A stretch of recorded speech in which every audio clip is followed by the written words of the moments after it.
And I just turned around and I hauled ass out of there. I was done. I wasn't dealing with that. The hypocrisy of the cult is one of the things that turned me away the quickest. When I turned my headlights on, it turned and looked at us. And one of the things I remember the most were the eyes were glowing red. I see an orb of light. It is just circling these steps like it is waiting for me. And he begins to tell them that he saw a UFO. They're basically like, what are you talking about? That's 7 foot up on a tree, peeking around it. And that's where I saw the top of the muzzle, nose, and the eyes. As soon as I made eye contact with this thing, it felt like death. Welcome back to Tinfoil Tales. I'm your host, Brandon. Tonight we're going to be joined by my guest, Jessiy. Jessie's had some interesting experiences that she wanted to come on here and talk about. Things paranormal, the UFOs, the cryptids, and the Bridgewater Triangle. All sorts of topics we're going to get into. So definitely looking forward to talking to Jessiy. Before we bring her on, though, if you've ever had an experience and you'd like to be on Tinfoil Tales, there's 2 things you can do. You can either go to tinfoiltales.com and hit the contact section and send me a message on there, or you can send an email to tinfoiltalespodcast@gmail.com. Either way works. So whatever you got to do, make sure you get that to me. We'll get you scheduled for a future episode. If you want to help the podcast out, just share it around. Word of mouth is what helps keep the podcast growing. So for everyone that's out there sharing it, appreciate that. You can also leave a 5-star review. That helps with rankings, makes the podcast more discoverable. More people find the podcast, the more listeners we get, the potential for new guests to come on and share their experiences for everyone else out there listening. So again, make sure to keep sharing it around because that does help the podcast. Make sure to follow us on all the social medias, Facebook, Instagram, X. There is the Patreon for anyone that would like to join that. There will be exclusive episodes for that here shortly. Stuff that won't be airing on the podcast. It'll just be not so much interviews from anyone else, but stuff that I record on my own or with a friend here to talk about certain topics. I'll also be releasing some of the videos from the interviews that I've done with other people. But for the Patreon, it'll just be the actual video versions of our interviews. So you might want to check those out if you're interested. You get ad-free content and early access to all the episodes. So again, I encourage anyone to go out and check the Patreon. It's only $1.99 a month. So if that's something you're interested in, be sure to check that out. But I think now we're going to go ahead and bring Jessiy on. I hope you guys enjoy the conversation. So sit back, relax, and enjoy the show. I'd like to take the time tonight to welcome my guest, Jessiy, to the show. Thanks for coming on and talking to me. Well, thank you so much for having me. I truly appreciate it. Yeah. Pleasure's mine. So a little bit about yourself. Well, my name's Jessiy. I have been having paranormal experiences since I was a kid. I'm in a metal band called Extraction Point. I'm also on a podcast called Late Night Legends. So I was starting to actually dip my toe into the paranormal community in a way. Wasn't really open to it. I didn't really tell too many people about my beliefs and my experiences unless they were close. And then the past couple years, I've kind of been opening up about it more often and had a couple interviews. And then I've been going to like conventions and stuff too, like paranormal conventions.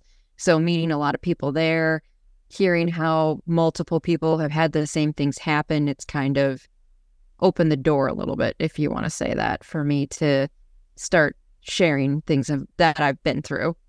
Yeah, I can understand. That's kind of how I've been with this podcast. Like, I had my own beliefs, but listening to everyone else's encounters and experiences kind of makes you a little more open to things because I always try and look at it skeptically, and a lot of things you just can't explain. Yeah, exactly. Well, what were some of the experiences you had that you want to talk about? Well, I guess I might as well start way back when I was young. I grew up on an Indian burial ground, which we didn't know that. When my mom got the house, found that out by researching when I was in high school, wondering why the land seemed really weird and why I would see stuff and hear stuff. So we found out that the house and the golf course that was across the street was pretty much an Indian burial ground. It was in Grant Park, Illinois, tiny, tiny little town. My graduating class was 24 people.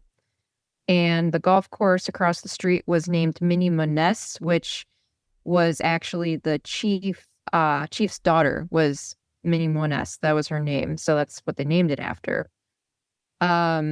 Unfortunately, I did block a lot of my childhood out, but things have been kind of coming back.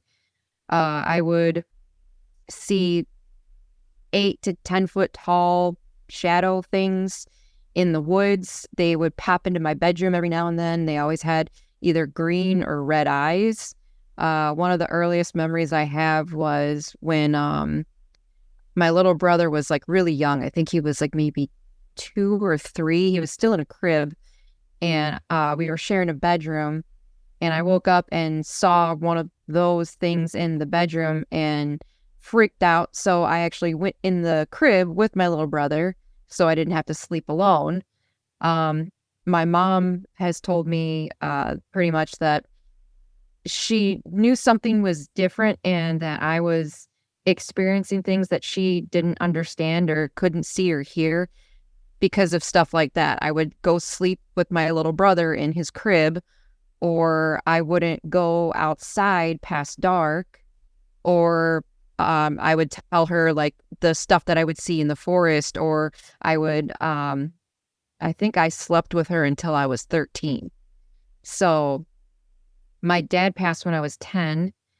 And after that happened, obviously, that's traumatic and everything. That's what I slept with her for, I think, for another 3 years, she said, but I always slept with my parents for some reason. She didn't understand, but she was loving. Same with my dad. They just wanted me to be happy. So it didn't really bother them. So that's some of the memories that I had as a kid. After my dad passed, obviously went through grief and anger and all types of stuff, rebellious teenager stuff. And when I was 14, my mom told me that he actually passed in the driveway. So I was like, oh, well, I can talk to him. So I got a pendulum board and thought I was talking to him. I don't know what I was talking to, but after sitting in the driveway with the pendulum board for a while, things started happening in the house, as in things being thrown, things being moved. I have several friends that were 100% skeptics, became believers after hanging out at my house. We would have, we were on, I think it was like 5 or 6 acres of woods. So we had woods all around the house. And in the country, you have like these propane tanks for heat, for the gas. Well, we would hear rocks being thrown from the woods hitting the propane tank. And we would go run over there with flashlights trying to figure out, all right, who's messing with us? Never seen anybody. We'd go right back to the porch, have a cigarette or whatever we're doing, and then you would hear the ding of rocks hitting the propane tank again. Couldn't explain that. There was this one time when I was, oh goodness, I can't remember, maybe 8 or 9, where I played with American Girl dolls a lot when I was a kid, and my friend and I were in school, I guess you could say, so there was paper and pencils everywhere. And we got called into the kitchen for lunch, went to lunch, came back in the bedroom, and there were pencil marks on the closet that were about as high as the dolls were, and the dolls were on the bed. So we couldn't figure out what that was, and being kids, we're just like, oh, that's weird. And then getting older, I'm like, that's messed up. What was that about? So that's something else that I kind of remember. And then I also have been sensitive to a lot of stuff, getting really uncomfortable and having like emotions that I don't think were mine. Now that I'm older, understanding that better. I had that happen a few different times. I'm trying to think. So one other thing that tended to happen a lot at that house was we would hear talking just out of nowhere in the middle of the room or in the bathroom, and it would sound like someone had their hand over their mouth and two or three people were having a conversation. It would happen in the bedroom, in the living room, in the bathroom, And anybody that was over with me hanging out, we would go see if we could figure out what it was. Nothing was ever there. TVs turned on and off randomly. There was a TV in our attic that wasn't even plugged in that turned on one day. We heard the static noise coming from somewhere, and we saw all the TVs were off. So we're like, where is that coming from? Went up, and it was in the attic. Don't know how that happened.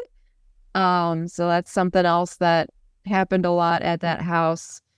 And then one of probably the freakiest memories I have was, I think I was 17 or 18, and I was with the guy I was dating at the time. And we were driving back from house sitting my mom's boyfriend's house, who lived down the road. And we're driving back, and then he kind of slows the car down, and I'm like, what's the matter? And then he creeps the car up a little bit, and then we both look towards the woods on our right, and this black figure turned its head to look at us, and its eyes were glowing like a bluish white. We both freaked out, and he like sped off, and we literally just drove around in the country for an hour because we didn't want to go back home. And then I found out that when he stopped the car, he said he saw something big and black walk across the street. So that's why he rolled up to see what it was. And then that's when we saw that. And that memory is very, very clear in my head. I don't know what that was, but that was crazy. Was it human shaped? We saw a head and shoulders. Okay. So I don't know if it would have been, like, now that I'm older, I'm wondering if we had Sasquatch in the yard, because doing all the research that I've done, a lot of the stuff that people experience in Sasquatch areas happen there, like the red eyes, especially the big, tall, 8 to 10 feet tall, just shadow things, rocks being thrown all the time. So that could have been possibly in the woods. There were times where I'd go walking around in the woods, and I would swear to God something was like right next to me, walking next to me. I could hear the leaves crunching, and then I'd have rocks thrown at me in the woods, and I'm just like, that was weird. I don't see anything, so there's nothing here. I don't know why that happened. And so that was, I don't know. I want to go back to that property and kind of face my fears, because that's what kind of led me to bottle everything up, was because I would talk about that stuff and no one would believe me. And my mom, she believed me, but I knew she didn't know what I meant, and she didn't see or hear anything, but she was supportive enough to be like, oh, I'm so sorry that that's happening to you. I wish I could help. And she even went as far as to getting a priest to bless our land, thinking that would actually help too. So she tried to help me in ways that she was able to, but because of the fact that she couldn't hear or see anything, she still hasn't to this day. We have no idea why she hasn't seen or heard anything, like, weird. My brother's actually even had he had an experience, because he was kind of on the fence about everything. So him and my boyfriend were in my boyfriend's car talking. I was in the house, so they were in the driveway. And I guess a little bit before that, my brother went by towards the woods and was like, I don't believe in you. You don't exist. Prove to me you're real. Prove to me you exist. He was probably like 12 or 13. And I didn't know about this. I'm in the house, and then I look outside. I'm like, oh, that's weird. Our big, light that people in the country, they have like a gigantic light that lights the whole driveway and like the yard and stuff. I couldn't see it. I'm like, where the heck did that go? Did it get turned off? And I'm looking at the light switch, and I'm like, no, it's on. That's weird. Whatever. And then about 10 minutes later, my boyfriend and my brother come busting in the door, freaking out, screaming and yelling. And I'm like, what the heck is going on? What's the matter? What happened? And they both told me that when they were sitting in my boyfriend's car listening to music, that my brother looked out the passenger window, and he said, this is like verbatim what he said. He said to me, it looks like when you're in the desert and there's like all of that heat on the pavement road, that weird misty, he said like blurred misty thing was like in the shape of a person outside the window, and it was raining, and the rain was bouncing off of it. And then he saw it float up above the car, And then it was like this black cloud engulfed the car and the car shut off. And they couldn't like lock or unlock the doors. The car wouldn't start back up. And then my brother was like, and then I realized that I told it to show itself to me and it did. And then I apologized. He said, and then it like released them. And that's when they came in the house. So my brother, who was skeptical, was like, I don't know what that was or what is here. That was not cool. Needless to say, he never asked it to show itself again. No. I used to think that it was like demons or something, but now that I'm more educated and I know more, I don't think so. That wouldn't make any sense. I think it was just weird spiritual stuff. And we'd see orbs and stuff all the time. Back in the day with the older digital cameras, you could take a picture and there would be hundreds of them, like different colors. And I know there's like arguing back and forth between paranormal people on if orbs are real or not. I wish I had those pictures because there were red ones, blue ones, green ones, different sizes, ones that are itty bitty and ones that are huge. So we had tons and tons of pictures like that from like 2006 or 7, right when digital cameras started to come out. And my mom would always be like, Jess, take pictures of the yard, show them the pictures. I'm like, okay. So I take pictures and she's like, see, look at all this. What is this? Couldn't debunk it. I have no idea. And there were times where they would be self-illuminated too, like really bright. There's been a listener who's sent me some videos of orbs and stuff, and some of it I said could be possibly dust, but there's some other ones, like it looks like it comes through a window, flies down, then flies up past the cameras. Like, it doesn't look like a bug, and it's in the dead of winter, so it shouldn't be a bug coming in. The window was closed. So there are certain orb things that I think are interesting, but then there's some other ones where I'm like, you can't tell if it's a photo, if that's dust or a bug, or you never know. Yeah. Mm-hmm. Yeah, I've seen the bugs before too. So it's especially nowadays that there's like video everywhere. There's a lot more of those videos popping up, and people that aren't educated think every little thing is an orb when it actually isn't. Mm-hmm. I remember that rods were the popular thing, the flying rods, and then you slow down the video and you literally looks like a bug with wings flapping as it goes past. It's like, well, so much for rods. I remember those too. Not saying that every one of them is a bug, but it looks like the majority are probably a bug. As technology has gotten a little more advanced and camera and everyone has a phone and everything else on it, it's like a lot of the things from like the early 2000s seems to be getting debunked lately. That is very true. Yeah, I've noticed that as well. And it's like there's times where I'm like, oh, well, I'm glad they debunked it, but dang it, that was a cool piece of footage. Yeah. There's still the one thing out there that when you mentioned Bigfoot earlier, the original Patterson-Gimlin film. Patterson-Gimlin, yeah. The more and more people try and debunk it, the more it looks more legitimate. Like they slow it down, they put it in high quality, and like, oh, you can see muscle detail. Oh, you can see it had breast. Like stuff that you couldn't really see from the grainy footage. The more they clean it up to try and disprove it, the more it looks more authentic. Yeah, exactly. So maybe that's just me wanting to believe, but it's doesn't look like a man in a suit, because I'd like to see the suit that got produced, because I know the one guy that came out said he made the suit. The suit didn't look anything like what he's supposed to. I know, yeah. It was just like, really, dude? Seriously? No. And everyone's like, oh, the Patterson on his deathbed said that he admitted to faking that. I was like, I don't. No, he didn't. Yeah, so that's just another rumor now that no one can disprove, because using the word of a dead person. Right, exactly. That's very, very true. But no, that's always been the smoking gun to me, that I'm like, I can see certain other things that could possibly be real, but like the Freeman footage, to me, I don't know about that one. When it comes to Bigfoot, like it could be, but it also could be a person in a suit. That one's kind of iffy because you don't really see all that detail into it like you did the other one. Right, yeah. And ironically, the best footage is from a long time ago. Yeah. And cameras were, like wind-up cameras or whatever they had back then. Mm-hmm. Oh, man. And that's like the best footage.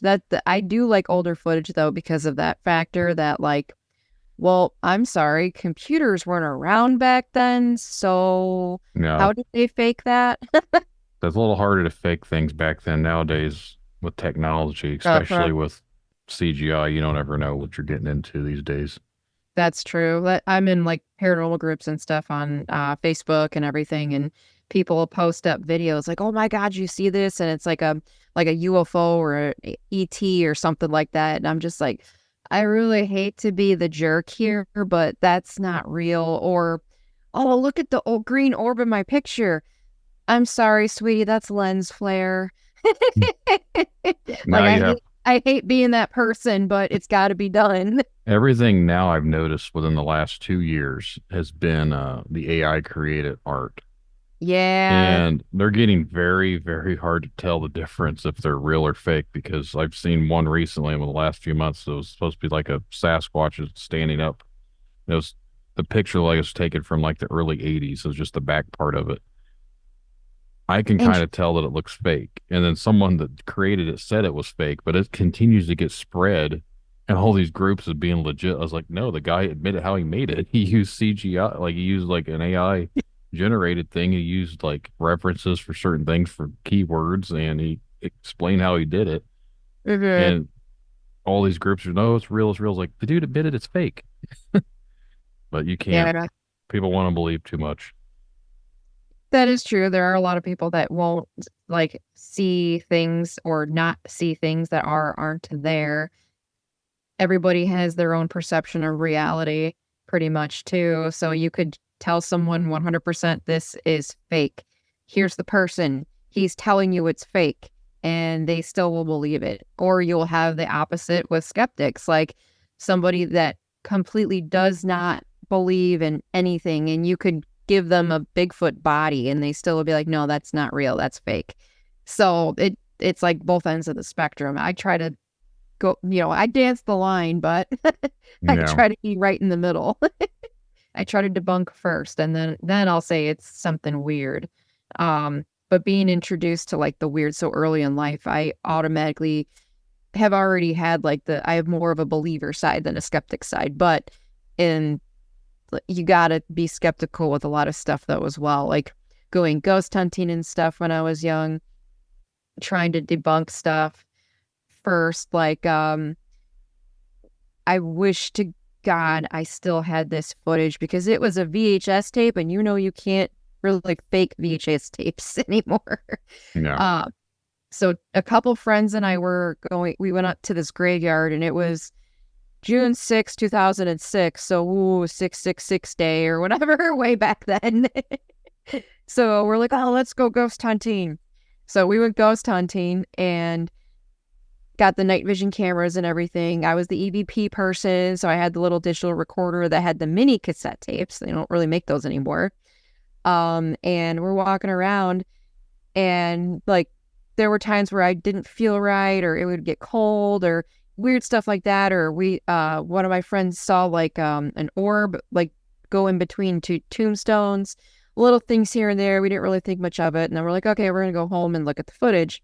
We went home, popped the VHS tape in, and I think we got like something on the EMF detector, or I can't remember. Something happened, and then my friend panned the camera, and then this black head and shoulders floated over like this street light way in the background. So there was street lights and stuff in the background, and then you just see this pure black head and shoulders just float past it. We sat there, rewound that like 100 times, and you can see us, like it was night vision. So we all look green. What is this black person thing that floated across the camera in like 2 seconds? It was crazy. I wish I still had that tape, but I don't know where that went. Same with all my old EVP tapes. No idea where they went. No. All the years of moving. Like once you move, it seems like things disappear. Pretty much, yeah.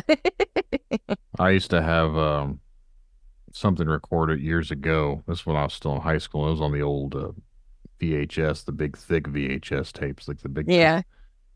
And there was a light out by my bedroom, and it was hovering over the house next door, and it looked like the moon, but you could see it was slightly moving. So I was recording it with the big camera, and on the camera you can kind of see that it does move a little bit behind the trees. And then I took it to school and I showed one of my teachers about it, and he said, "Oh, you were out there pulling my leg. You just recorded the moon." I was like, "No, man, it was not the moon. Like this is literally to the east. The moon would be setting towards the west at that time in the morning. It was before I got up to go on the bus. I was like, the moon would Mhm. have been in the opposite direction. It was not the moon. It's never been there again. So I never seen it again. Don't know whatever it was, but that was like 25 something years ago at this point. So Wow. I have a friend that actually had that exact same thing happen to him pretty much a couple years back. He didn't get pictures or anything because he was driving, but I'm the paranormal friend. Anybody that has anything happen and they get hold of me. So he texted me, he's like, dude, you're never going to guess what happened. I think I saw a UFO. I'm like, what? And I was like, okay, explain. And he's like, so I was driving home from work and there was just this big circular white light in the sky. And I'm just like, oh, that's probably the moon. Oh, moon looks kind of cool tonight. He's like, I'm just driving home. And then I get home, the moon's on the opposite side of the sky. What the heck did I just see? And I'm like, oh, are you serious? He was like, yeah, I got home and realized, wait, the moon's over there, but I saw that over there. How was that possible? So he was like, I saw a UFO and I didn't even realize it. Dang, I suck. I think a lot of people see stuff like that and not realize what it was. Yeah. And then later on, they think about it.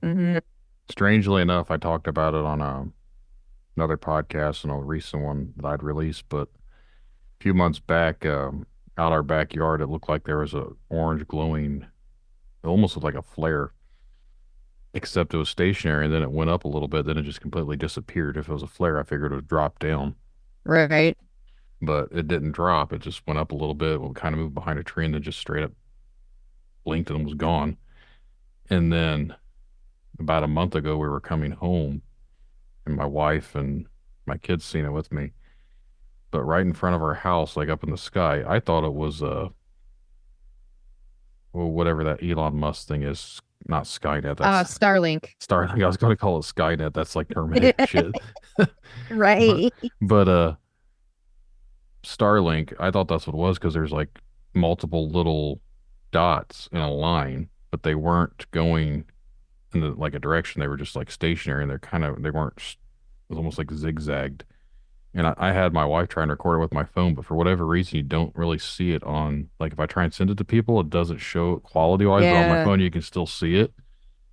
And it's strange, but like you could see it and then it just completely vanished. So I No. don't know. I was like, that's weird. Like within 2 weeks, we've seen two weird things right out by our house. Right. So, Well, I think a lot of stuff is picking up for some reason. There's a lot more reports of, especially like UFO sightings and stuff. yeah. God, getting into that subject. Definitely seen a bunch of those from when I was young, growing up in the country. Go out across the street to the golf course, throw some blankets down, and just look at the sky, and you'd see all types of stuff, like way up there, like stuff going really fast, or something that was just chilling, was just stationary, and then it would shoot right up, or it would shoot to the left or the right, and you're sitting there like, wait, what just happened? What was that? Yeah. My stepdad actually, he admitted to seeing UFOs out that way as well, which is kind of funny because he never used to be into paranormal whatsoever. And then as I talk about it with my mom, he's like, oh, okay, I've seen some stuff, so maybe. um, I think it was last year, no, 2 4th of Julys ago. So living out in the country and stuff, we can do what we want. So we got lots of fireworks. And so we're blowing off fireworks for a while. And then we decided to just, take a break and chill. It was probably like 10 o'clock. And I'm looking up at the sky, and there was 3 or 4 times the size of like Arcturus or Sirius, like those really big, bright stars. Yeah. Really, really bright white light. And I've been, I'll get into this too, but I do CE5, Close Encounters of the Fifth Kind. So I try to pretty much contact whoever is up there, like by pretty much telepathic stuff. So I saw that, and in my head, I was thinking, if that's you, could you flash at me? It got really bright and then it got dim and then it got really bright again and then it went to normal. And I literally said, holy shit, out loud. And my mom was like, what? And I pointed, and he was my boyfriend at the time, but my fiance was there too. And I pointed and they both saw whatever it was. And then I was thinking in my head, could you please, flash again? I really want them to see you. It did the opposite. It shrank down and then shot off. I was like, that was rude. But they both can't really explain what it was. So then we were sitting out there sky watching for a while. And there were a few different things. I mean, you can see what's a plane. Obviously, you know what satellites are. I have like apps and stuff on my phone that track planes and satellites and Starlink and all that stuff. And there's been many times where we just see like a really bright flash in the sky. And you can't, where did that come from? There's nothing there. Why did it get like really bright and then dim out of nowhere? And my fiance was looking up. He's like, babe, what's that? And he pointed up. And I have a Psionics Aurora Pro camera. So it's a very good night vision camera, especially for like sky watching. And so I zoomed in and he was right. Whatever, there was something that was kind of just chilling, traveling slowly. And then it stopped, like dead stop. And I was like, oh, it stopped. And I showed him and he's like, what the heck? And then before he could even think, it shot off into the sky. And he was like, because he's more of a skeptic too. He's like, I don't know. And I was like, well, what do you think it was? He goes, well, it wasn't a plane. That's for sure. Especially that far up. Could it be a satellite? I'm like, did satellite shoot off out of nowhere? And he was like, well, no. I'm like, babe, you just saw a UFO. Yeah. There's there's so many instances with UFO stuff I've seen in the sky, and then doing the CE5 stuff. We've had some interesting stuff happen to us. I actually have footage on my Aurora Pro of, I don't know, I guess you could say a UFO, because my CE5 group, we go out to Moni, Illinois, which is not really city or suburbs. It's more country. And where we're at, it's fields and stuff. Mm-hmm. And we all get together, and I call him my tech guy, Eric. He's the tech guy who has all the different apps and all the stuff that tells you what's where and what part of the sky at whatever time. So we're all sitting looking, and my one friend pointed out, she's like, what is that? And it was kind of by the, so that's north, so northwestern part of the sky by, I think it was Arcturus, for anybody that is into like spacey stuff. So where Arcturus was, it was kind of a little bit above that. And it was just this bright white light, and it was just going, and then it like got really, really bright, and then it would dim out a little bit, and then we'd be like, where is it? And then it would get really, really bright and dim out. And a lot of times you would think that would be a satellite, because my one friend, she was saying that satellites catch like the sun, and so they kind of flare up occasionally when they catch the light of the sun. I'm like, okay, that makes sense. But it traveled a fourth of the sky, and then we couldn't see it with our naked eye anymore. It would only come up on the camera. So we could only see it with the night vision cameras, not with our naked eye.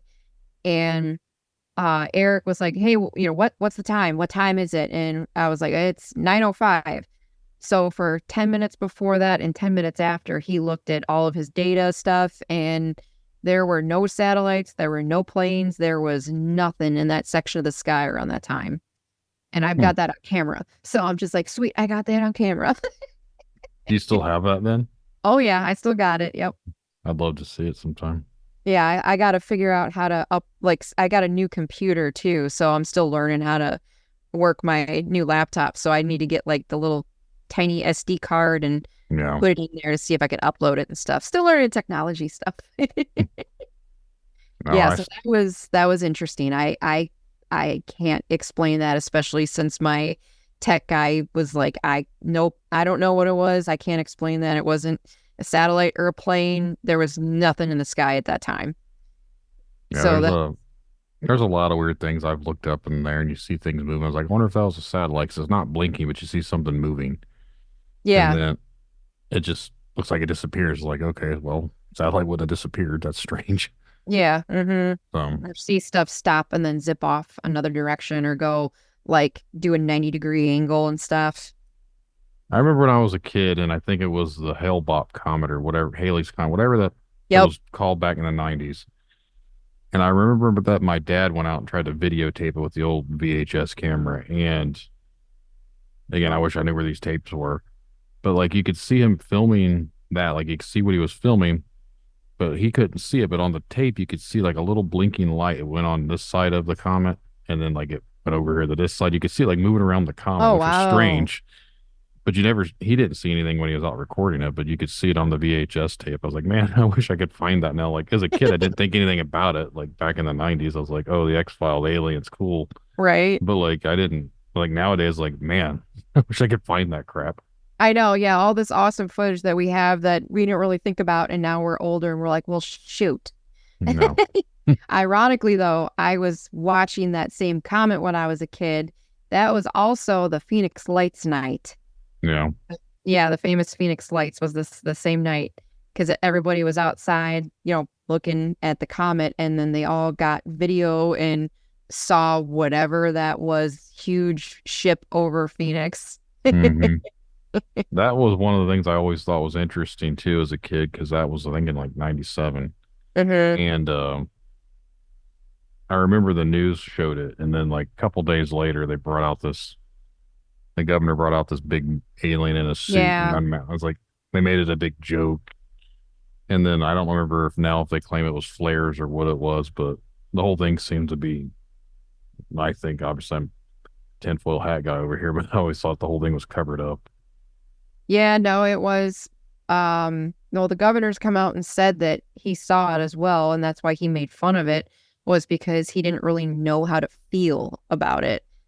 Um, well, that's what he says. Who knows? But that's one thing that he said about that. And then, what was the other thing? There was a documentary I was watching on that not long ago. Then these people, they tested the flare theory because that was one of the things they were like, oh, the military was doing flares. And that's what they told everybody then. That was in 97. Now people are going into like was it Freedom of Information Act?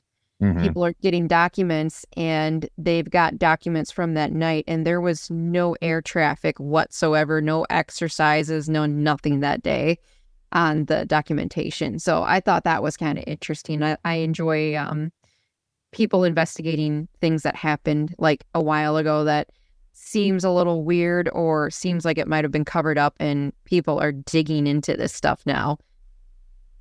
I remember there was an old the alien interview from like the 90s, and now all of a Oh sudden God. Yeah. now there's someone out there who actually believes it is 100% real, and they were trying to prove it. And I don't know whatever happened with it. I haven't tried to follow it since then, but like I heard this guy on a different podcast, and he was talking about it. And now that I'm thinking about it, I was like, I need to go and look into this guy and see whatever else came about it. But apparently, I thought it was fake even as a kid. It looked fake to me, but apparently, I the story is it wasn't really fake. So that's, think I've heard about that. And do you remember that alien autopsy? yeah, Oh my God. that one was faked. Yeah. The alien interview, if it's the one I'm thinking of, it seems strange because it looked like a It puppet. was. Yeah, it It looked almost like did they were look like a interviewing puppet. yeah, it looked like they were interviewing a puppet. And I think it was on like UPN or something, and that was known for being like, I don't know what it was doing back in the 90s, but it was like wasn't really a major network at the time. So I feel like they were just trying to grasp at stuff. So Right. as a kid, Possibly. as a teenager or whatever, when it came out, I didn't really think much of it. So Yeah, no, you're right there. Like I do remember it, and I thought like it was, I'm like, I don't know, it looks kind of weird. And it has popped up more recently, like on stuff you should watch on YouTube or whatever. So I've rewatched it, and yeah, I don't know, it definitely seems fake, but then again, like you were saying, there are people that are digging into it. What was that one show? Unsolved Mysteries. I loved hmm that growing up. yeah, That was a really good show. I think the audio Um, to my podcast is reminiscent to that a little bit. I I had my former bandmate. He did all the music and stuff for me, and I don't know if he did that as an influence or what, but he knows what I talk about on here. But every time I hear the music, it kind of gives me that Unsolved Mysteries vibe, which is Right. cool to me because that was one of my favorite shows as a kid. Right. Yeah. I think it was like 2 or 3 years ago we were messing around with like all the streaming apps. I think one of them was like Tubi or something. Mm-hmm. And I saw the Unsolved Mysteries and I was like, oh babe, oh my God. And we turned it on and just hearing the music, you get like all these flashbacks when you're a kid. Yeah. Oh God, good times. More simple times back then, that's for sure. They released Um, some new ones here in the last couple of years on Netflix. I've yeah, watched them. me too. I loved the Michigan UFO one. Mm-hmm. The radar specialist and meteorologist. That one, I love that they did that because I know about that, but I had no clue there was so much actual evidence and data with Mm-hmm. it. So that made that even cooler. Yeah, I know the town that's a little south of here. Back in, I think it was 2008, UFO Hunters TV show was out here. Yep. Yep. And not too far from where I live now, they were supposedly like someone seen something hovering. They had it on like their old flip phone camera, so the quality looks like crap. And the guy that recorded, I actually know who that is. It's my friend's sister's husband. So, but that all happened out in this area, and then it was the same night. I know the cops were out chasing that light or whatever. Mhm. I've watched the episode like a couple years ago on YouTube. Kind of want to watch it again now talking about it. I was like, it's strange that like this little town of Kokomo is on the History Channel's UFO Hunters. Right. Now that was a cool show. They actually they came over here for the Tinley Park lights. It Mm-hmm. was Ozfest of like 2004 and I did see those, but I didn't really think anything of it. Another time where it's like, well, dang, if I would have really been paying attention, because we were leaving Ozfest and I noticed these three lights in the sky that were like a triangle. I'm like, oh, that's weird. Huh. Okay. Yeah, I don't know. I just keep driving. It's like, oh, dude, why did I not like put two and two together? Yeah. I actually got to talk with the head MUFON guy for Illinois, Sam Martusis, I think his name is. I saw him at a conference back in July, and one of the things that he was talking about was the Tinley Park lights, and he was like, "Did anybody see the Tinley Park lights back in 2004?" And I raised my hand, and he's like, "Really? What day did you see them?" And I'm like, "I think it was August 31st." And he's like, "You are correct. That was actually the first time that they were seen. So you know the date. That's awesome. We need to talk when we're done." And I'm like, "Oh, okay." So yeah, talk to him about that for a little bit. That was definitely funny. There's actually this weekend, there's two things that I'm trying to go to, and I can't because at the same time, I just found out in my hometown at the library, they're doing a UFO convention. Like people are supposed to come out and talk about UFO stuff, which I thought was strange doing it here at my public library in my little dank ass town. And then up north, they were doing a Bigfoot meeting to talk about Sasquatch sightings and stuff in the area. I was like, Oh shit. man. I was like, they're both at the same time. I was like, I can't be. I was like, I want to go to both. I've already said I was going to go to the Sasquatch thing. I was like, so I can't really not go to that one. I was supposed to go to one this weekend, but we got a bunch of snow, and I woke up at like later in the morning. I was like, I'm not going to try and attempt to drive up there at this point with Right. 5 inches Yeah. of snow blowing around. Yeah, there's a lot more like conventions and stuff and talks, I guess you'd say, going on nowadays too. It's crazy how much actually I've missed the past couple of years. Like I didn't know about like the Michigan Paranormal Conference. That's like one of the biggest ones in the country that happens every August. And then there's the Great Lakes Paranormal Convention up in Wisconsin. That's like September. And I'm just like, oh man, I'm gonna be busy this year. Last year, me and some friends road tripped down to Arkansas to go to the Ozark UFO conference last year. So we're going again this year in April. I'm excited. It was so much fun. Meeting so many people. Yeah. Yeah, we went down, we got a cabin and stayed for the weekend. And so we're going to we actually got the same cabin, and we're going to stay an extra day so we can actually enjoy the area, because it's a cabin on 50 acres on a lake. And we didn't really get to enjoy it because we're waking up at 6 in the morning to be at the conference by 8, getting back to the cabin at 9. You got to go to bed. Yeah. So I got to meet, was it 2017 was when they started releasing those videos from 2004, the Nimbix videos. Was it the gimbal and the go fast? Those. Yeah. I got to meet one of the people that was there that day. His name's Captain Sean Cahill, and he was on the Nimitz that day. He was at the conference, and he's actually had a lot of experiences since he was young, which I found was interesting. It tends to happen with military families where, like, it goes back generations. They have UFO contact and everything, and they're in the military. So I thought that was interesting that he's had contact since he was a kid. One of the memories I have when I was like probably 6 was in the back of the yard. I was just playing outside, and I saw this, I don't know, bulbous head thing with the top parts of the eyes, like the black eyes, and it was going back and forth in the bushes. And I don't have a memory of going back inside. I just remember being inside. So I don't know what happened or if something happened, but I remember seeing it and then I was in the house. I don't remember going back into the house, and I've thought about getting regressed for that, but I also kind of don't want to. I've had a couple people come on that have been hypnosis or hypnotist or whatever, and they do stuff like that.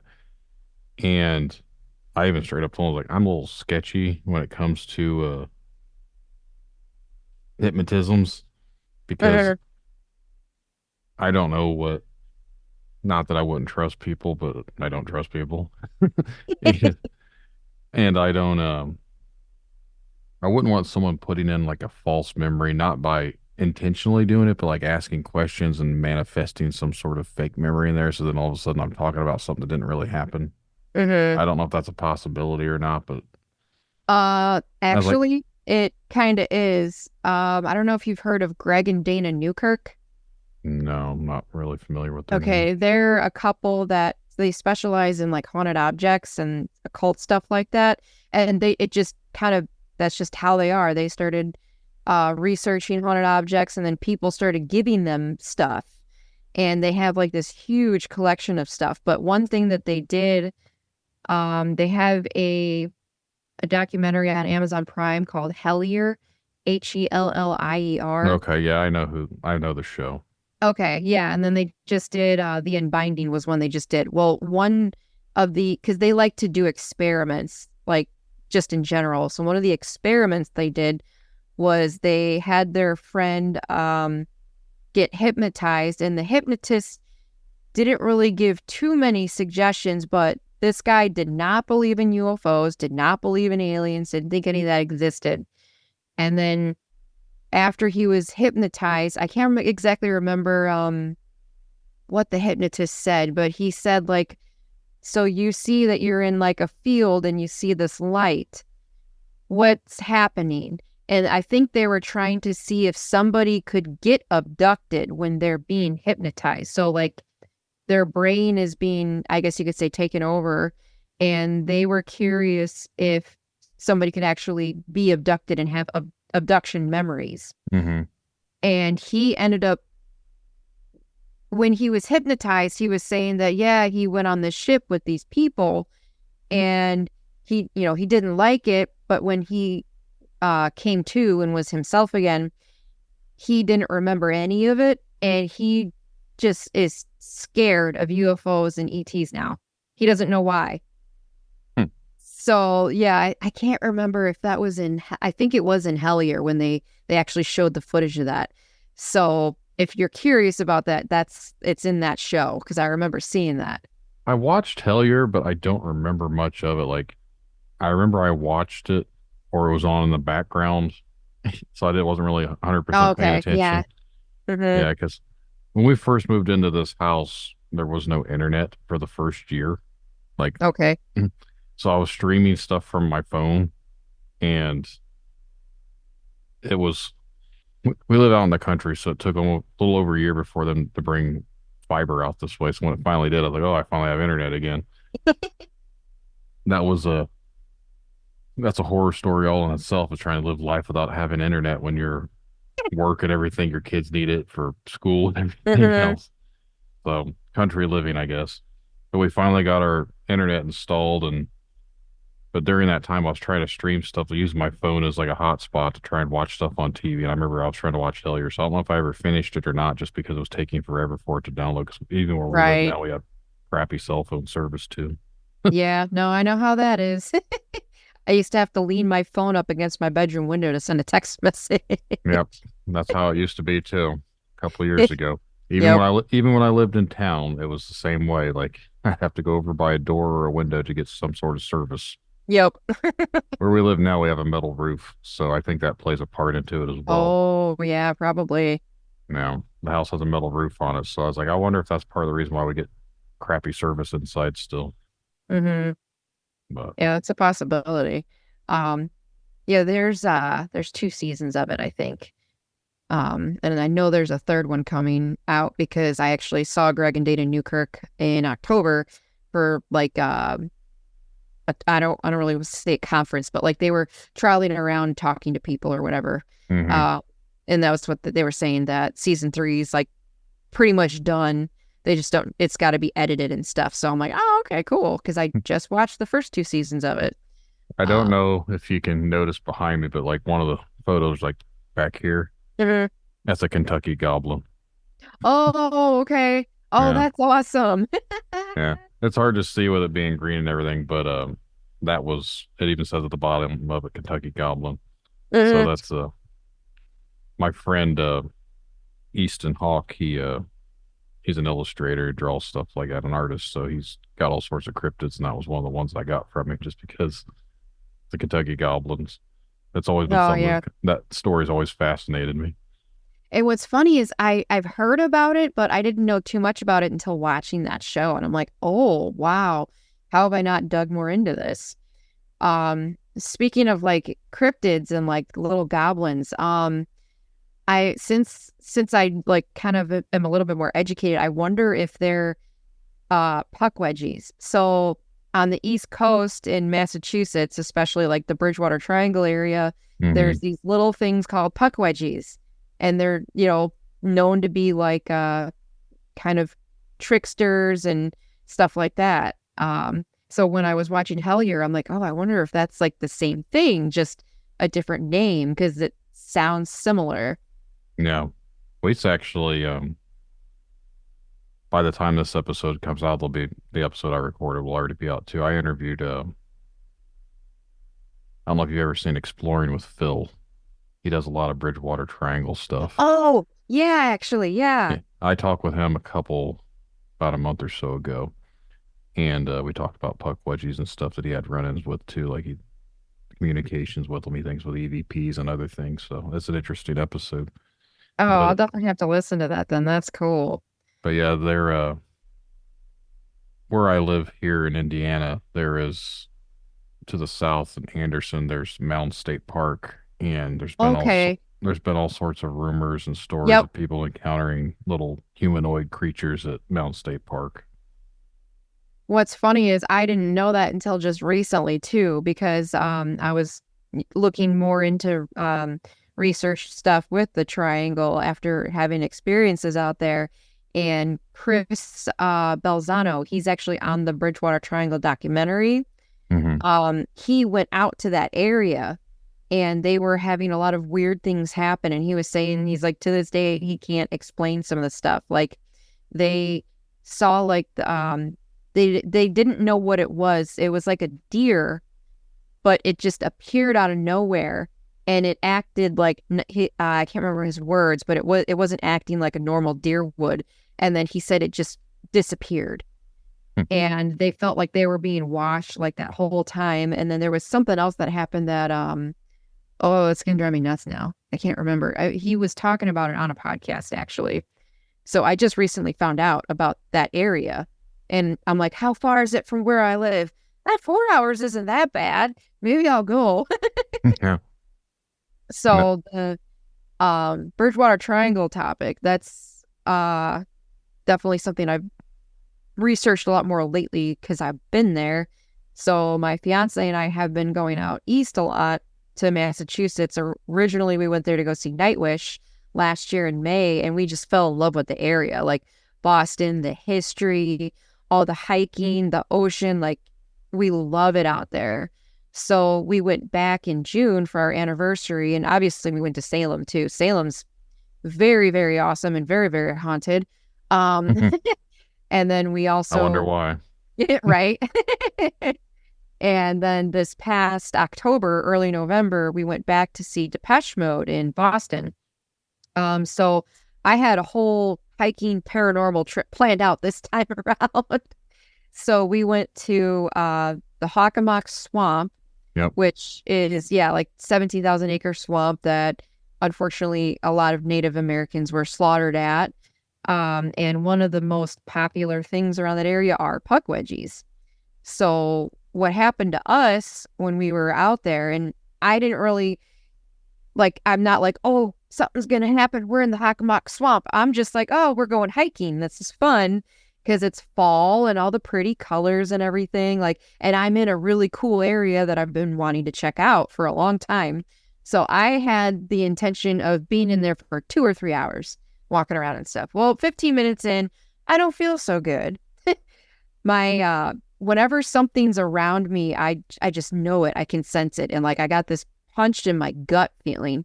And I'm just like, just ignore it. It's not like you live around here, so you need to enjoy it while you're here. Just ignore it. And we're just walking, and my fiance's looking around at the leaves and stuff. And it was kind of raining too, so we had umbrellas. And then another 10 or 15 minutes goes by, and I can't do it no more. I'm like, babe, I can't do this anymore. He's like, what's the matter? I'm like, do you feel anything? And he's like, I don't know. I'm just looking around at the pretty colors and stuff. And I'm like, I have one of my feelings, and he knows what that means. He's like, oh shit, really? And I was like, yeah, my stomach is going nuts like it did when we were at Provincetown last year. And he was like, okay, do you have that EMF thingy? Because I had a little K2 meter with me, which actually proved this was interesting. So one of the paths into the Hockomock Swamp, you go under huge power lines. So that was my first thought. I'm like, oh, it's probably just the power lines. I'm probably picking up the EMF from that. That's probably what it is. Well, I turned the EMF on. There is none. I'm like, oh, there is no EMF. That's weird. Okay. So it's not that. What else is causing this feeling that I'm feeling? And I give the EMF detector to Steve, and he's like, well, is there anything here? And then it went to red. I'm like, are you serious? And then I'm like, are you a puckwedgie? Just asking questions. It wouldn't respond to me whatsoever, but it responded to him. And he's the skeptic. So I thought that was weird. And he's like, well, I'm going to hang on to this. So I'm like, okay. So we just keep walking, and I'm trying to just ignore the pit in my stomach. And I as soon as we got in there, I kept looking around in front of me, looking around behind me. I felt like something was going to rush up on us, either from the front or the back. It just was a very uncomfortable feeling. And I the only time I've ever felt that was in the woods by my house growing up. So I was getting flashbacks of that. I'm like, oh man, I haven't felt this in a very long time. This is weird. And so we're still walking and stuff. And then we stopped a couple times, and Steve was asking questions. He's like, are you pissed off about the power lines over there on your land? Because he's kind of a jackass. And it went to red, and we're just like, okay, that's interesting. And he was wearing a Blackhawks hat because, Chicago. And then he was like, are you upset about the hat that I'm wearing? It went to red again. And then whenever I would have it and ask any questions, nothing. And I couldn't explain that. I thought that was so freaking weird. And after a while, we both were kind of like, okay, yeah, we're not wanted here. I'm uncomfortable. Steve got really uncomfortable. And so we started walking back. And then after, 15, 20 minutes, I didn't feel like he was behind me anymore. So I stopped and I looked behind me, and he's standing there facing the opposite direction, standing still. And I'm like, babe, what are you doing? And he just jumped and was like, nope, we're going, let's go. And he like started kind of jogging a little bit to get back to me. He's like, no, we're going. So I knew something wasn't right. And I looked at him, I'm like, do not tell me until we get to the car. So we start walking really fast out of the swamp area. As soon as we get out of that one path, I feel normal and fine. Like this big weight got lifted off of me. And like the whole time we were walking out, we kept feeling like something was like pushing us like damn near, like just like get out. And as soon as we crossed the threshold and we were back in like the regular path, I guess you could say, it like dissipated. So that was weird. And what's weird also is where the path ended, it was where the power lines were. So if the power lines and the EMF was messing with me, I would feel it the strongest underneath them, not when I was further in the woods. So that was one thing I'm just like, that doesn't make any sense. So when we get back to the car, I was like, okay, so what happened? Because he looked at me and he's like, I think I just had my first full-blown paranormal experience. I'm like, are you serious? Okay, what? I want to know because I've had millions of them and you always say you don't know if you've had one or not. He told me that when he had the EMF detector, there was once or twice where when we were standing looking around and being quiet, he heard something next to him, like kind of shuffle its feet, like somebody was next to us. And the EMF detector went to red. And then he's like, and remember when I kind of stopped and you had to, be like, hey, what's going on? Well, I was being pulled back in there for some reason. Like I knew we were leaving and I didn't want to be in there, but I wanted to be in there. I can't explain it. I'm like, okay. He's like, so I was standing there debating on what to do. And then I heard something run at me and then it went to red. I'm like, oh, really? Like, what do you mean you heard something run at you? He's like footsteps, like coming at me in front of me. And then this went to red. And that's when I was like, nope, we're leaving. I'm like, that's interesting. Okay, I can't debunk that either because it was kind of raining and, it was fall. So there were leaves on the ground. And the difference between footsteps and rain, I guess you could say. Yeah. So that was a very interesting experience. And he's still like, it's still funny to me that he had his first full-blown paranormal experience in the Bridgewater Triangle of all places. I mean, Like, it's yeah. known for that, so what doesn't really surprise me a little bit. Right. What's funny is I think it was a puck wedgie messing with him because they're known to mess with people that are like skeptics and non-believers. Like they'll poke and prod at them to see if they can kind of get them to go over the edge a little bit. Me, I have abilities. I know when stuff's around me. You can't really scare me. But that freaked him out. And him being him, he's like, no, it's a racist ghost. I'm a white dude wearing a Black Hawks hat in a Native American area. It was a Native American spirit that was mad at me. And I'm like, okay, that makes you feel better.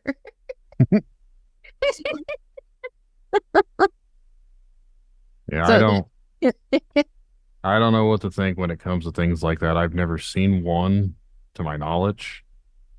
And I think I shared something on the other episode, so I don't really want to dive into it again. But I do know I would like to go down to that area not too far from here and snoop around. I've actually been there. My wife's father and stepmother, they used to have a camper and they stayed there during the summer, like every weekend. So we'd been there to visit, and I'd heard stories about it, but I've never actually tried to go around and investigate or anything like that. It's kind of hard to do when you got 4 kids and everything else with you. oh, yeah, that's true. No, then I'd mention that Bigfoot thing next week. They're supposed to be doing an outing down here because where I live there's a state park not too far from here, and they claim there's been recent Bigfoot sightings. I was like, how's everyone finding all this stuff out? I was like, I live in the area and I do a podcast, and everyone else knows about Bigfoot sightings in my backyard, basically, and I don't know anything about it. I was like, that's crazy. Right. So That's kind of why I want to go to the Bigfoot thing this weekend because I was like, where at exactly? Because this is, Yeah, I has to know. I'm going to go out and do my own reconnaissance on it. So, Right, yeah. We actually, I mean, I think we saw a puck wedgie. I don't know what else to call it. So the puck wedgies are known not just in the triangle, but that whole area, Massachusetts in general. yeah. So we went to Provincetown, which is the very, very tip of the arm that comes out of Massachusetts. So we went there for a little while and then we were driving back. Um, when we were in Provincetown, we were going to try to go to American Horror Story. They filmed a lot of stuff over there. So we were going to try to go to one of the cemeteries that was a filming location for season 10, I think it was. I think it was the first part of it because it was like a two-parter. They were in Provincetown and Cape Cod and stuff. That was part of the episode or the series. So I told Steve like where we were going. I gave him the GPS and we're going. And then I had that horrible pit in my stomach again. And pretty much I looked at him. I'm like, when we get there, I'm staying in the car. You want to go explore? You can explore. I'm staying in the car. I don't feel good. And he's like, okay. And we're getting closer and closer. I mean, I didn't know we were physically because I don't know where we're going. He's got the GPS on him. I didn't know we were getting closer. I just felt like we were getting closer. And so pretty much I think we were just about there. And he's like, yeah, I don't know, babe. I don't think I'm gonna get out of the car. And I'm like, why? He's like, I don't know. I don't feel right. I'm like, okay. And then before I know it, we're going past it. So it was like right where when we were there, he felt uncomfortable. And I kept hearing in my head, like Indian burial ground, Indian burial ground. And I'm like, why is that going through my head right now? Okay. That's weird. And then so I felt really uncomfortable there. And then we tried to go to Race Point Beach. That road just in general is creepy. Like it's just one single road, no lights with these windy trees, like windy beach trees is what we call them. And it's dark out, so you can't really see anything. So we're going and going, and I feel like we're being surrounded by something. And I kept seeing red and like blood in the water, blood on the beach in my head. I'm like, what the hell? And we both decided, we're like, yep, nope, we're just going to go back to the hotel. It's going to take us 2.5 hours. So let's just get back to the hotel. We have a long day tomorrow. So we're driving back. And when you go into Provincetown, there's literally one road in, one road out, almost the entire Cape. Like there's one highway. And it's weird. It's not like the highways around here where you're next to the oncoming traffic. You don't have oncoming traffic. It's just one road. And then there's like woods and stuff on each side. So we were going in this one section and he like slams on the brakes and I was actually on my phone trying to research the area. Like, why did I get these bad feelings? What happened over here? Well, I guess the beach, Race Point Beach was a whaling, butchering beach for a while there. So that made sense. I'm like, okay. And obviously the slaughtering of the Native Americans, obviously. So I was on my phone and he slammed his brakes and we both looked up and he swears that he's like, I don't know what I just saw, but something that was just a little bit above the guardrail kind of peered out and looked at the car and then went back into the woods. And I was like, what color was it? He said it was like a tannish color, but it was just a little bit higher than the guardrail. So if you think about that, that's probably 3 or 4 feet maybe.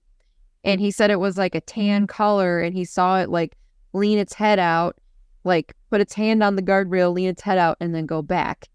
And I was like, huh, I bet that was a puck wedgie. And he was like, nope, that's not a puck wedgie. It was a deer, babe. I saw a deer. And I'm like, okay, because deers have hands and can do that and they're that tall. Okay, babe.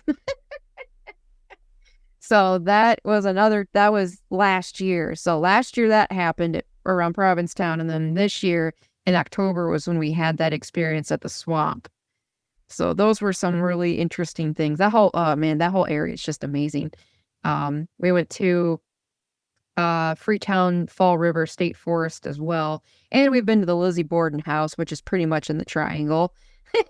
that place is really cool, but you can definitely, I don't know, it's when we went up to the 3rd floor, we both got really, really dizzy and we had to sit down. So that was weird. But the Freetown Fall River State Forest is another area where puckwudgies are known, and that's where a lot of Bigfoot sightings happen. I saw tree structures there. And if you know Bigfoot, you know what tree structures are. No. I got pictures of them. I wish I had them on my computer. I might be able to share my screen with you. But these gigantic X's that were like 20 feet in the air. Like, it was not natural. The trees, they're, how can I word this right? They were taken out of the ground and put in an X formation, and it was like it was weaved together with some of the other trees so it wouldn't fall. I can't explain that. It was weird. And there was this one that was broken at a completely 90-degree angle that was probably 8 or 9 feet off the ground. And Steve being Steve was like, oh, it probably just did that naturally. It's probably going to fall off and it's really loose. So he sat there and started poking it and it wasn't moving. And then he grabbed it. He's like, oh, that's really sturdy. No, I don't think that broke on its own. And I'm like, yeah, I don't think it did either. So there were a lot of Bigfoot structures in the Freetown Fall River State Forest, which was really interesting to see. I wasn't expecting to see that there. I would expect that in the Hockomock Swamp. So that was really neat. And I can't debunk it considering how high they were, how big the trees were, how they were uprooted pretty much. Mm-hmm. It'd be hard for a normal person to go out there and fake it, basically. Yeah. And I mean, there's stuff that you can see a person did or that's more natural. Oh, that tree fell over. Okay. That's not what we saw when we were out there. I can't explain it. It was really cool though. Cause I mean, where I live in Illinois, there's not really any Bigfoot sightings. There is up in Wisconsin and then like really, really South Illinois, but not by me. So I never thought I would be able to see stuff like that. So I was just like, kid in a candy store, like, oh my God, babe, look, it's a tree structure. He's like, a what? About 9 years ago, 8 or 9 years ago, I went out to Oregon for a few days and I loved it. The air is completely different.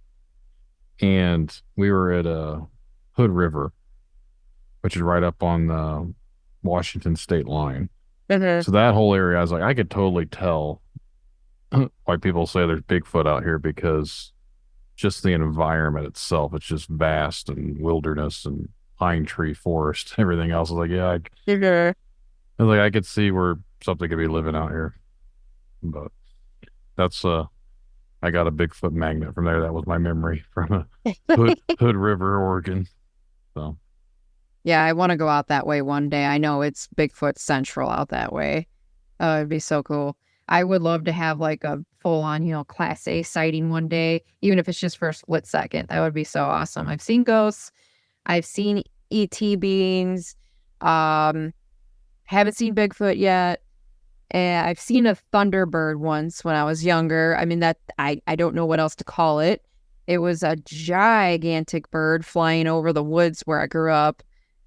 Seen orbs, and I don't know what they were, if they were fairies or if they were just light anomalies or what, but seen that flipping around in the trees and stuff growing up. No Bigfoot yet, unless where I grew up, if there actually was a Bigfoot in the woods, like I've been thinking about, considering all the stuff that kind of correlates with Bigfoot research. So who knows? I might have seen one. I just don't know it.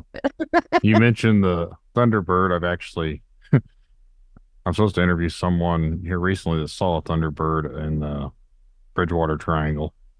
Is it Kirsten or Kristen? I'm not sure. Okay. What the name is. I'm very bad with names. Like when I get stuff scheduled I write it down in my Zoom calendar or whatever, but like I don't know. Like I see emails, they don't have the person's name on it, so I always forget what the name is up until it's time to get ready for the interview. Oh, that's funny. I'm gonna laugh if it is her, because no, it's a guy. So it is a guy. Okay, yeah, I'm in a Bridgewater Triangle group on Facebook, and when when I was getting ready to, when I was making the plans and stuff for places to check out, I joined that group and got lots of information. So I was like, oh my God, there's all these different places. So then when we were there, I posted in the group about what happened to us. And then me and the one girl, we became really good friends. She's actually on one of the documentaries that's on YouTube. She was interviewed, and her family saw literally a pterodactyl out there. So yeah, I thought that was interesting. I'm like, oh wow. I don't think what I saw was a pterodactyl, but that's still really cool. I'd like to talk to her if she actually saw a pterodactyl, because that's something else that I've always been fascinated with. There's supposedly pterodactyls, and I forget where it's at. I don't remember if it's New Guinea or what, but there's been recent sightings of what they still describe to look like modernized pterodactyls down that way. So Interesting. I was like, I know it's down obviously in one of those island countries or whatever. I thought it was New Guinea, but I've seen Maybe videos. Indonesia? Maybe. I've seen videos recently, and I can't tell if it's a bird or not. Or a lot of them look completely CGI, so like, I don't believe that one's real. Right. But no, this guy said he saw a pretty big thunderbird in the Bridgewater Triangle. So I think it's like 2 weeks out before the interview. Oh wow. You said That's you saw. Where'd you see yours at? I saw mine where I grew up, actually. So Grant Park, Grant Park area in the woods and stuff. Because I remember being outside and playing. It's sunny out, and I saw like the whole area became like a shadow, kinda. And I thought that I was like, "What? It's sunny out. Why am I dark right now?" And then I looked up, and this huge black bird was going in a circle, but it was so big that you couldn't see the shadow going in a circle on the ground. It took up so much, the shadow of it took up so much space. It was ridiculous. And then it just flew off. Then I was probably like, I don't know, 8 or 9. But that's another memory that I do have, being outside, playing in the grass with, I don't know, whatever. And then it's like when someone comes up from behind you and it just gets dark because their shadow, envelops you. It was like that, but it was like over 10 feet or more around me. Just got dark out of nowhere, but yet I look up and the sun's out. And then I look up, and then see this giant, you could see the wings, like, the shape of a wing. So it wasn't just like, it wasn't like a UFO, or it wasn't like a plane that did that. You could see the wings of it flapping, and then it flew off. So that's a random memory that I actually haven't really talked about much. Is that in Illinois? Yep. I don't remember the year, but there was sightings of a big bird back in, I think it was the 70s through the 80s, and I don't remember about the 90s. And I forget exactly. Oh, you're right. Yeah. I forget where it was. I know one of the stories I'd seen, it supposedly tried to pick up a boy, Yeah. and it carried him off for like 20 something feet or whatever, then dropped him. Mhm. And I can't think of where it was, but I thought it was in Illinois that's happened. And I forget what it was. No, it was in Illinois. I read about that recently, actually, now that I think about it. I can't remember what town it was, though. But yeah, I remember reading about that. I'll have to check the year and stuff, too, to see if it was within the same time span. So I that's know interesting. there's, and I forget what they're called. I remember during the Ice Age, I've seen photos or whatever. Obviously, they had mammoths and they had saber-toothed tiger. They also had big birds. Yeah. And I think they said the wingspans on them were like 16 to 18 feet. Phew, Jesus, yeah. So I've always wondered, I was like, I understand, like, they say things died off, this and that. Obviously, there's no more dire wolves. There's no more mammoths, supposedly. There's no more this and that. I was like, you think maybe there's still a couple offshoots of these birds flying around that people are seeing? And like, that's where the stories from the Thunderbirds came from with the Native Americans, whatever. They were still like remnants of that species of bird. Yeah. Well, that's like, there's also petroglyphs that Native Americans have drawn where they're killing mammoths and stuff. And if you go by the certain archaeological timelines, that's impossible. But then why are there drawings of mammoths, and it's clear that there are mammoths on that. You know, it's the elephant with the big circular tusks. That say that's a mammoth. So I mean, I wouldn't be shocked if they did see, you know, prehistoric birds too. There's still stories of people seeing mammoths in Siberia. Yeah, I don't know. Like I said, obviously, that part of the world is not really exclusive to us to know what's really going on there. We only hear bits and pieces of whatever That's they want to let us know. right. But That's very true. I've heard that people have still seen mammoths out in that area. It's like, I mean, it's possible. I don't think much has changed since the Ice Age up there. Right. But, well, we could probably wrap this up unless there's anything else you wanted to discuss.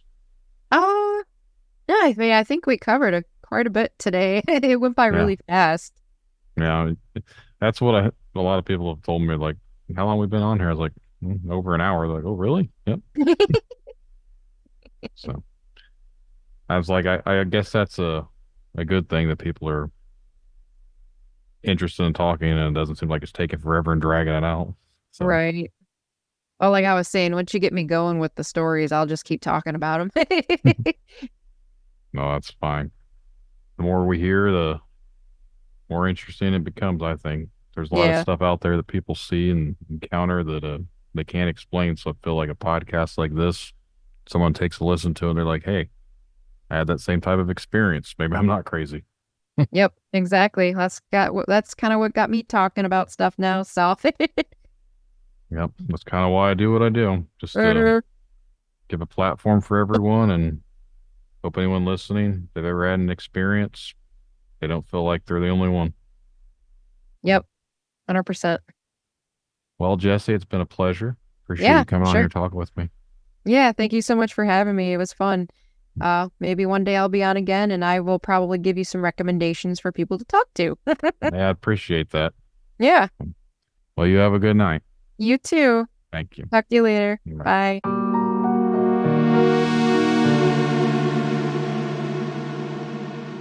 Remember, the truth lies in the stories we share, the connections we make. Stay curious, stay open-minded. Thank you all for joining us on this journey, and until next time, keep questioning, keep seeking, and keep exploring the unknown. Good night, everyone.